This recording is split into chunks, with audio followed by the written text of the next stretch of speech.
어버이날 두 자녀를 둔 가장이 몸이 끼인 채 숨진 당진 현대제철 사고 현장이 공개됐는데 노동자들이 크게 분노하고 있습니다. 고 김용균 씨 이후 안전 현장에 달라진 게 없었습니다. 배고픔으로 서름받는 아이들을 위해 급식카드가 있으면 식사와 음식을 제공하는 선한 영향력 가게가 많이 있지만 아이들은 알지 못해 못 가고 가게에선 왜 안 오나 안타까워하고 있습니다. 10조 원대 이건희 컬렉션을 잡기 위해 대전과 세종시가 유치전에 나섰습니다. 세종시는 이미 확보된 국립미술관 부지를, 대전시는 옛 충남도청사를 내세웠습니다. 문재인 정부 4년, 충청은 무엇을 얻었고 무엇을 잃었는지, 또 얻어야 할 것은 무엇인지 취재했습니다. 한낮의 달콤한 단잠과 소중한 친구들과의 모험, 동화 같은 일상을 선물할게요. 오래오래 행복하게 키츠가든. 여러분 안녕하십니까. 지난 어버이날 어린 두 자녀의 아버지였던 40대 근로자의 생명을 앗아간 현대제철 당진제철소 사고 현장이 공개됐습니다. 끼임 사고 위험이 늘 제기돼 왔지만 설비와 접촉을 차단하기 위한 안전장치는 전혀 찾아볼 수 없었습니다. 정비나 보수 작업이 아닌 점검이란 이유로 안전 울타리 하나 없는 곳에서 홀로 작업했는데요. 고 김용균 씨의 죽음 이후에도 산업 현장은 달라진 게 없습니다. 무엇이 이들을 죽음으로 몰아가고 있을까요? 김철진 기자입니다. 안전 울타리 하나 없는 거대한 철제빔 사이 지난 8일 현대제철 직원 43살 김모 씨가 신체 일부가 끼인 채 숨진 워킹빔 시설입니다. 차측은 이상 소음이 발생해 점검을 나선 김 씨의 작업이 소리와 육안으로 검사하는 점검인 만큼 위험도가 낮다고 판단해 2인 근무 대상에서 뺐습니다. 점검과 작업은 다르잖아요. 그래서 이제 2인 1조에 대한 부분 굳이 이렇게 하지만 소리를 듣고 육안으로 봐야 하는 점검을 위해선 가열로 아랫부분에 있는 설비 가까이 접근해야 했고 그곳엔 울타리와 센서 등 안전을 보장할 수 있는 장치는 없었습니다. 노동자들은 끼임 사고 위험이 커 문제를 제기해왔다며 방호장치 하나 설치하지 않은 회사가 위험을 방치했다고 주장했습니다.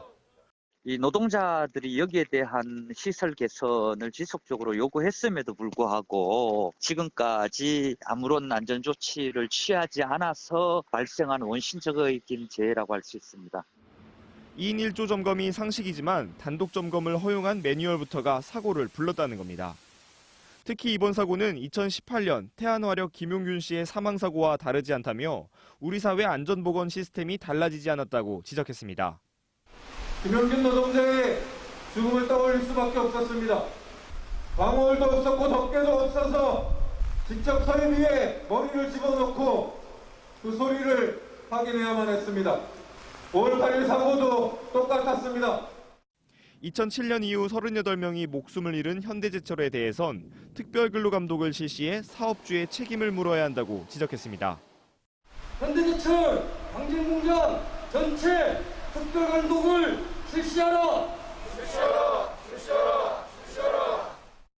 지난달 평택항에서 300kg 컨테이너 부품에 깔려 숨진 23살 청년부터 울산 추락사망, 어버이날 두 아들을 두고 끝내 집으로 돌아가지 못한 현대제철의 40대 가장까지 중대재해처벌법 시행을 앞뒀지만 산업 현장은 여전히 변하지 않고 있습니다. TJB 김철진입니다. 배고픔으로 서름을 겪는 아이들이 없도록 TJB가 마련한 아동 급식카드 연속 보도. 오늘은 결식 아동들에게 무료로 식사를 나눠주는 선한 영향력 가게 얘기를 해보겠습니다. 대전에서만 73곳이 급식카드만 있으면 돈을 받지 않고 식사와 음식을 제공하고 있는데요. 전수조사를 해봤더니 선한 영향력 가게를 잘 몰라서 이용하지 못하는 아이들이 많았고 업주들도 이런 점을 가장 안타까워하고 있었습니다. 조혜영 기자입니다. 대전 서구 갈마동의 육개장집은 급식카드를 지참한 아이나 부모에게 원하는 양의 육개장을 제공합니다. 누구나 쉽게 와서 편하게 가져갈 수 있도록 모두 포장으로 제공하는데 코로나19로 가게 사정이 좋진 않지만 마음만은 풍족합니다.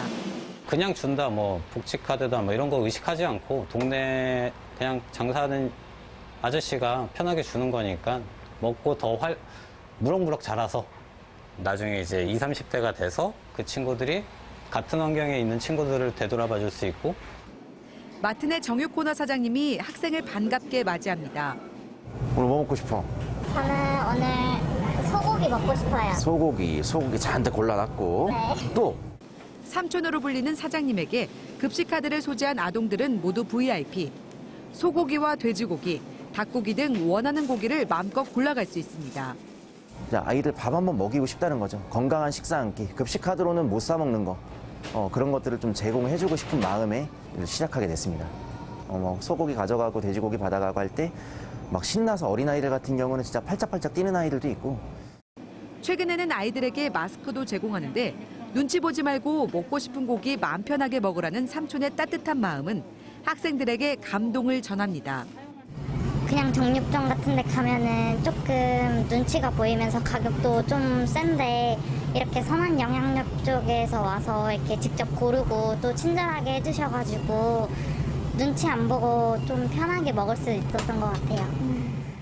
이러한 선한 영향력 가게는 계속해서 늘고 있는데 과연 제대로 운영되고 있는지 대전 73곳의 선한 영향력 가게를 직접 전수조사해봤습니다. 대부분의 업주는 아이들이 잘 몰라서 오지 못하는 점을 안타까워했습니다.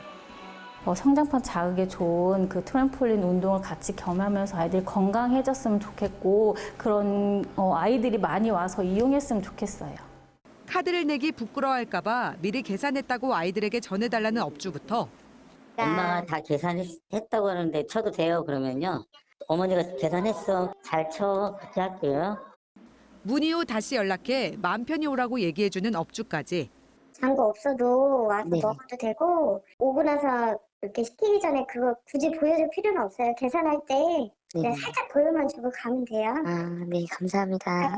마음 편히 와요. 네, 감사합니다. 아이들이 많이 와주길 한마음으로 바랐습니다. 하지만 일부 업소에서는 직원들이 내용을 제대로 알지 못하거나 약속한 식사를 지금은 제공하지 않는다고 말했습니다. 그걸 한 적이 없어가지고 저번에 한번 어떤 분이 오셨는데 제가 안 한다 했었거든요. 그럼에도 선한 영향력 가게는 코로나19 속에서도 꾸준히 확산되고 있습니다. 좋은 뜻에 동행하는 이들은 선한 영향력 가게 홈페이지를 통해 확인할 수 있으며 추후 TJB 홈페이지를 통해서도 전수조사 내용을 공개할 예정입니다. TJB 조혜원입니다. 충남의 한 사립고등학교 교장 부부가 위장 전입을 통해 아파트 분양권에 당첨됐다는 의혹이 제기됐습니다. 충남교육청에 따르면 지난 2019년 사립학교 교장 A씨 부부는 아산시에 거주하는 학교 교직원 B씨의 집으로 주소를 옮긴 뒤 아산 탕정지구에서 분양하는 한 아파트에 청약을 넣어 부인이 당첨돼 분양권을 받은 것으로 알려졌습니다. 해당 아파트는 천안과 아산 거주자에게 청약 1순위를, 다른 충남 지역 거주자에게 청약 2순위를 주었으며 A 교장은 실거주 목적 청약을 위해 주소지를 옮겼고 실제 거주했다고 주장하고 있는 것으로 알려졌습니다. 대전시가 코로나19로 실직하거나 휴 폐업한 시민들을 위해 시내버스 방역 일자리를 제공합니다. 오는 17일까지 공개 모집을 통해 122명을 선발하며 다음 달부터 넉 달간 시내버스 기점지 19곳에 배치돼 방역과 방역 지원 업무에 참여하게 됩니다. 시는 행안부로부터 사업 승인과 함께 국비 7억 4천여만 원을 지원받게 되며 시 홈페이지와 일모아 시스템을 통해 모집 공고를 확인할 수 있습니다. 고 이건희 삼성전자 회장이 기증한 이른바 이건희 컬렉션. 국보급 미술품들이 워낙 많다 보니 지자체마다 유치를 위해서 치열한 경쟁을 벌이고 있는데요. 대전시와 세종시도 도전장을 내밀었는데 나름대로 유리한 부분들이 있어서 기대해 볼 만한 상황입니다. 유재일 기자가 취재했습니다. 이건희 회장 유족 측이 국립중앙박물관과 국립현대미술관에 기증한 문화재와 미술품은 총 2만 3천여 점. 기증 작품 자체가 엄청나 기존의 국립박물관이나 국립미술관엔 보관할 수 있는 수장고가 절대적으로 부족한 실정입니다. 이 때문에 문 대통령이 이 회장의 소장품 전시 공간 마련을 지시하면서 전국 각지에서 유치 경쟁이 치열해지고 있습니다. 충청권에선 세종시가 가장 적극적입니다. 이춘희 세종시장은 문체부에 최근 세종시에 지을 예정이던 국립미술관을 이건희 컬렉션으로 짓겠다고 밝혔습니다. 약 20만 제곱미터의 국립미술관 부지가 중앙호수공원 인근에 이미 확보된 상태. 정부가 결정만 하면 바로 공사를 시작할 수 있는 데다 행정도시 위상에 걸맞는 세계적인 문화 콘텐츠를 유치하겠다는 겁니다. 행정수도 위상에 걸맞는 국립미술관의 필요성이 인정되어 현재 미술관 조성에 대한 건의를 한 바 있습니다. 이에 따라 저희들이 여러 가지 노력을 통해서 미술관 유치를 하도록 하겠습니다. 대전시는 옛 충남도청사에 국립현대미술관 분원 유치를 선언한 만큼 전국 어느 도시보다 유리한 상태임을 강조합니다. 옛 도청사 건물을 미술관으로 하고 부지 내에 수장고를 초현대식으로 지은 뒤 과학도시에 걸맞는 디지털 미술관도 내세우고 있습니다. 특히 옛 충남도청사가 문체부 소관 국유재산으로 넘어가는 만큼 국립현대미술관의 수장고격인 분원 유치를 통해 이건희 컬렉션 유치도 가능할 것으로 전망하고 있습니다. 도청사 본관 자체가 근대 건축 문화유산이기 때문에 근대 예술 작품들이 수장되고 그리고 시민들한테 전시가 될 수 있는 공간으로 활용되는 것들이 가장 이 사업을 빨리 그리고 효과적으로 추진할 수 있는 방법이라고 생각을 하고 있습니다.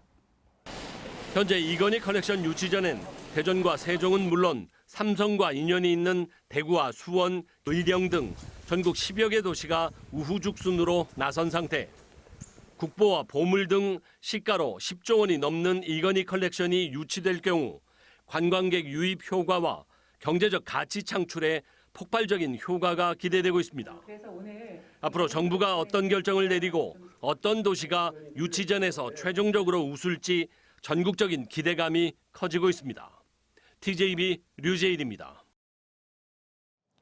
지난달 세종의 갭 투자 비율이 전국에서 가장 높은 걸로 나타났습니다.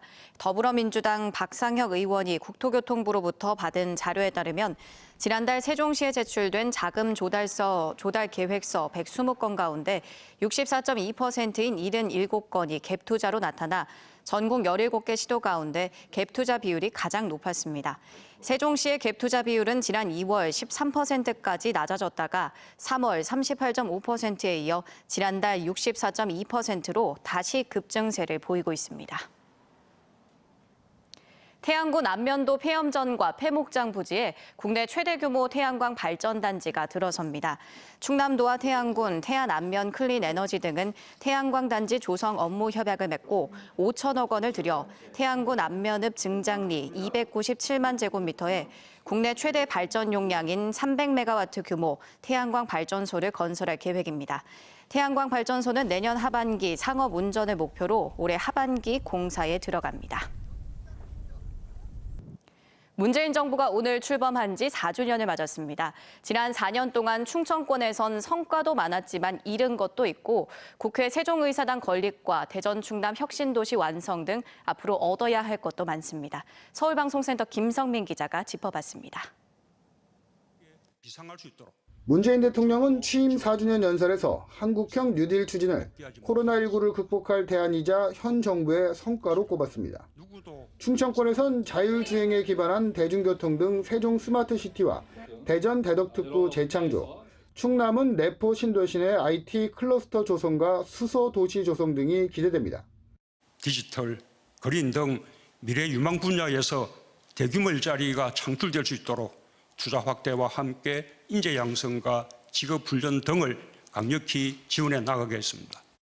현 정부 4년 동안 충청권은 51개 공공기관의 30% 지역 인재 의무 채용을 얻어냈습니다. 이미 다른 혁신도시에 적용됐었지만 충청권에만 제외됐던 사안인데 청년 일자리 확보에 큰 보탬이 될 예상입니다. 이와 함께 서해선 복선화를 통한 수도권 연결, 충청권 광역철도 계룡에서 신탄진, 조치원에서 청주공항 연결 등 교통망 확충 계획도 매듭지었습니다. 반면 대전에서 정부 부처인 중소벤처기업부를 빼가면서 기상청의 3개 기관을 대안으로 제시해 아쉬움을 준 것도 사실입니다. 대전 충남 혁신도시 지정은 아직 절반의 성공입니다. 혁신도시로만 지정이 됐을 뿐 정작 중요한 수도권 공공기관의 추가 이전은 구체적인 이전 계획조차 아직 없어 언제 이루어질지 장담할 수 없습니다. 국회 세종의사당 건립 역시 여전히 답보 상태입니다. 우여곡절 끝에 국회 세종의사당 기본 설계비 147억 원을 확보했지만 설치에 근거가 되는 국회법 개정안은 국회 상임위 문턱을 넘지 못하고 있습니다. 대선까지 10개월 남았는데 지금이라도 정치력을 모으고 대선 과정에서 지역 현안을 관철시키는 과정이 중요하다는 지적입니다. 지금 충청권에서 준비하고서 거기에 대응할 수 있는 뒷받침을 하는 게 필요한 것 같아요. 준비가 안 돼 있으면 정치적인 수사만 생기지 결과는 나타나지 않을 수 있거든요. 특히 지역의원 20명 중 3선 이상 중진이 8명이나 되는 점을 감안해 정치력 발휘에 보다 적극적으로 나서야 한다는 목소리도 커지고 있습니다. TJB 김성민입니다. 대전지법 송진호 판사는 고객의 휴대전화 자료를 이동해주다 성관계 동영상을 빼낸 휴대폰 대리점주에게 벌금 3천만 원을 선고했습니다. 대전에서 휴대폰 대리점을 운영하던 38살 A씨는 스마트폰 구매자의 기존 휴대전화 자료를 새 전화기로 옮기던 중 고객의 성관계 동영상을 자신의 휴대전화로 전송한 혐의로 기소됐습니다. A씨는 성관계 동영상인 줄 몰랐다고 주장했으나 재판부는 받아들이지 않았습니다.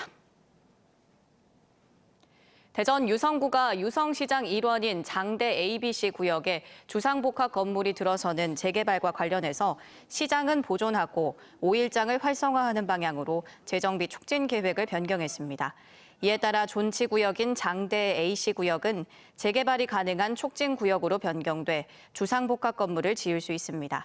박물관과 창업공간, 도서관 등 도심 활성화 시설도 촉진구역별로 반영하고 전체 세대수의 5% 이상 232세대 규모의 임대주택 건립 계획도 포함됐습니다. 유성구는 주민 공람 후 다음 달 주민 의견을 청취한 뒤 7월 공청회를 거쳐 8월 대전시에 변경 결정을 신청할 계획입니다. 대전경찰청 부동산 투기사범 특별수사대는 내부 정보를 이용해 부동산 투기를 한 혐의로 전 교정공무원 A씨를 불구속 송치했습니다. A씨는 2017년 미공개 정보를 이용해 대전교도소 이전 부지로 예정돼 있던 부지를 매입한 혐의를 받습니다.